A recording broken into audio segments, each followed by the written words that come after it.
Pues estamos de regreso y estamos aquí presumiéndole esta biblioteca de todos los jaliscienses, de todos los mexicanos. La verdad es que, pues sin duda, doctor, es tal vez, ¿qué será la mejor de México? ¿O está cerca de ser la mejor de México? Pues sin duda es entre las dos más importantes de México. Yo diría que junto con la nacional, por sus fondos, por sus condiciones, también del contenedor, es decir, del edificio y sus contenidos, pues es la segunda en importancia en el país. Me decían que el presidente Calderón se fue impresionado de ver lo que estaba inaugurando, ¿verdad? Sí, por un lado, la infraestructura física, porque tiene condiciones para el cuidado de los materiales Sí. muy estrictos de estándares internacionales, pero también por los fondos y la importancia que Jalisco y en particular Guadalajara tuvo en el periodo colonial de cuando fue el Tribunal de la Nueva Galicia, que abarcaba hasta el sur de los Estados Unidos.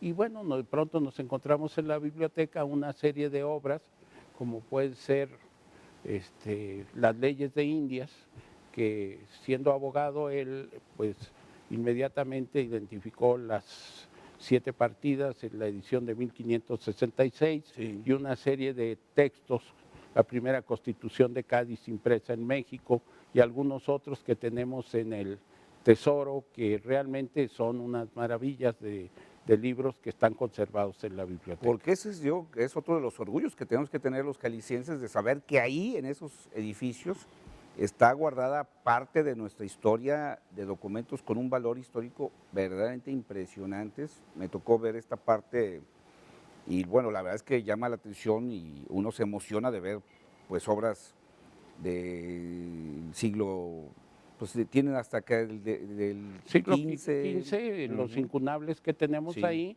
siglo XVI, tenemos alrededor de 2.400 libros que llegaron a los Sí. conventos y seminarios de Guadalajara y a la antigua biblioteca de la Universidad de Guadalajara, de tal manera que es una Esta es nuestra riqueza historia. bibliográfica importante. Tenemos una hemeroteca que arranca en 1809 hasta el día de hoy, con los periódicos históricos de Jalisco y del país. En fin, los archivos, tenemos el archivo del Supremo Tribunal de Justicia desde 1824 hasta los años 40. Ahí En está fin, nuestra historia y el conocimiento actual. así es. Y eso es una maravilla. Es muy importante y hay nuevas áreas, por ejemplo, en la contemporánea se abrieron las colecciones internacionales que no habíamos tenido, Así es, ya que tienen un son lugar. ventanas al mundo, y eso pues lo hemos podido hacer con la Biblioteca Franklin, Sí. que está ahí con Que nosotros. fue donada por el gobierno de los Estados Unidos. Sí, esta biblioteca que nace con la universidad en los años 50 y Ujú. que en algunos momentos está dependiendo del consulado Así y es. que en la última etapa estaba en el Centro Económico y Administrativo, sí que se pasa a la biblioteca pública. La biblioteca Paul Rivet, que era del IFAL en la Ciudad de México, que la dona el gobierno de Francia, son 35,000 volúmenes de libros y 15,000 revistas. Y bueno, las colecciones, hay una, Especializada en temas catalanes. pues sí, la de José María Muriá y Romaní, Así. y también algunos intercambios que hemos favorecido con China, En China. también hemos estado trabajando con Alemania y con Quebec. Sí. Pero estamos sumando Japón y algunos otros países.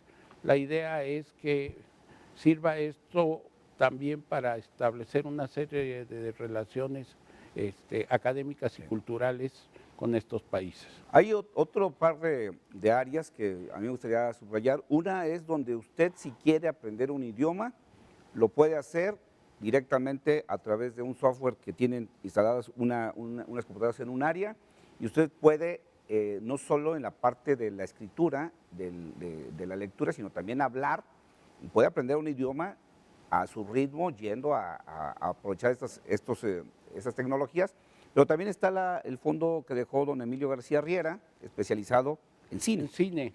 Bueno, el Fondo Emilio García Herrera es muy importante Sí. porque son 5,000 películas de cine mexicano que le sirvieron de base para hacer la historia del cine mexicano. Son los carteles, son las fotografías y que por supuesto o que cualquier interesado en hacer investigación puede acudir a la biblioteca para O, conocer, o o por diversión, alguien por que por recreación, diversión ¿sí? quiere ir a ver alguna película mexicana o una buena película internacional. Sí. También tenemos la mediateca y recientemente se llevó también por un acuerdo que hicimos con la Dirección de Medios de la universidad, lo que son los archivos de Radio Universidad, y están a disposición para hacer consulta también Muy bien. en esa misma mediateca. De tal manera que estamos tratando de aprovechar todas las posibilidades para que le podamos resolver al usuario cualquier necesidad de información que pueda tener Y pronto va a tener cafetería, aparte.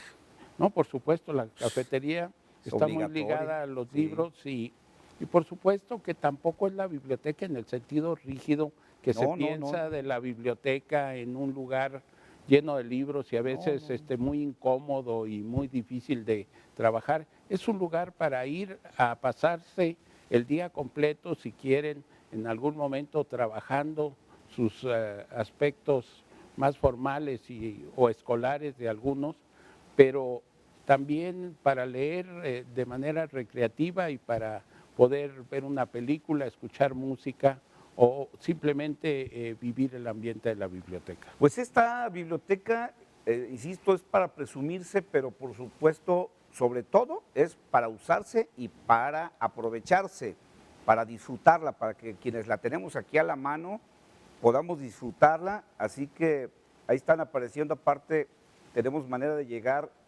por todas las formas, por automóvil, ahí están las rutas de camiones que van a la biblioteca, y yo los invito a que todos nos hagamos parte de la biblioteca, que la sintamos como nuestra. Y yo siempre he dicho, doctor, que los que tienen dinero deberían destinar parte de su dinero a acciones y obras como esta, porque finalmente son realmente cosas que se quedan para la sociedad. Así es, tenemos algunas donaciones importantes Sí. como las que ya hablamos, pero yo quiero señalar que en esta campaña de Dona Libros, que nosotros la recordamos, comenzamos en el 2007, pero que lo hablamos con los medios cada año cuando se acerca la Feria Internacional del Libro, donde trabajamos con las casas editoriales internacionales buscando donaciones. También les pedimos a los jaliscienses que nos hagan donaciones de libros para la biblioteca. Y la respuesta ha sido muy importante porque en los últimos 5 años recibimos alrededor de 162,000 libros en donación, lo que nos ha permitido también crecer los acervos. Este año nos estamos concentrando en pedir a la población, a los jaliscienses, ediciones impresas en Jalisco, porque tenemos una vocación también de ser depositarios de los libros que se han publicado en Jalisco, y para nosotros es importante, junto con libros nuevos para reforzar las áreas de jóvenes y niños, o también para reforzar la colección de pueblos indígenas. Pues aquí en Palabras Mayores, así como cada semana promovemos la lectura, recomendamos libros, pues también nos haremos eco de esta campaña, y cuenten con este espacio para insistir a los jaliscienses. Y como siempre decimos, no hay que predicar con el ejemplo, doctor.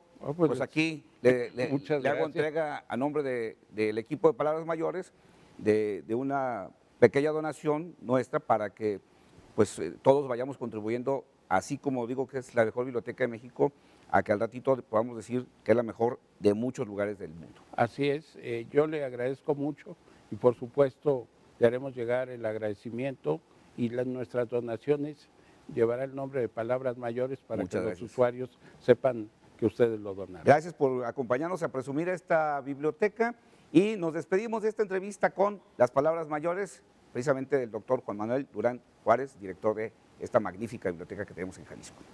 Pues por la identificación con la Universidad de Guadalajara, su lema: piensa y trabaja. Muchas gracias. Vamos ahora a escuchar, a ver la recomendación que nos hacen nuestros amigos de Taller de Expreso, como le decimos cada semana, para mejorar nuestra calidad de la vida que nos consumimos, de la bebida que tomamos. Taller de Espresso, Tostadores de Café, presenta.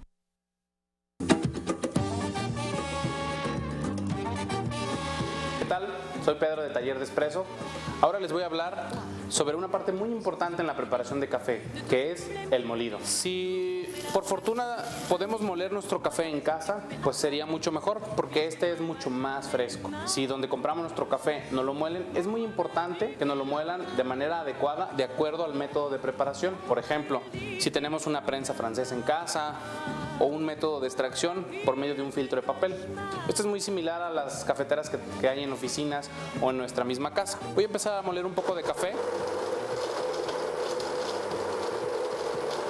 Tenemos aquí dos tipos de molidos, el molido para la prensa francesa y el molido para la cafetera de filtro de papel. ¿Qué diferencia hay? Bueno, pues que en la prensa francesa vamos a tener un molido mucho más grueso, mucho más entero, y en la cafetera de filtro de papel, donde el molido se va a quedar justamente en el filtro, vamos a necesitar un molido más fino. ¿Esto para qué? Para poder obtener una extracción uniforme. Cuando nosotros tenemos el café durante todo el tiempo en contacto con el agua, se recomienda un molido mucho más grueso.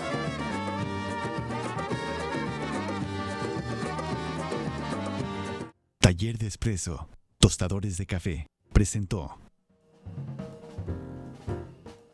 Pues ahí está la recomendación para que usted mejore su experiencia con el café. Le agradezco mucho que nos haya acompañado en este día del libro, que nos haya acompañado a hablar de política, de libros. Y bueno, yo me despido con las palabras mayores de un servidor, Gilberto Pérez Castillo, precisamente que tienen que ver con su tema de hoy, el libro. Y esta es: siempre serás mejor persona después de leer un libro. Descanse y nos vemos la próxima semana. Gracias por su atención.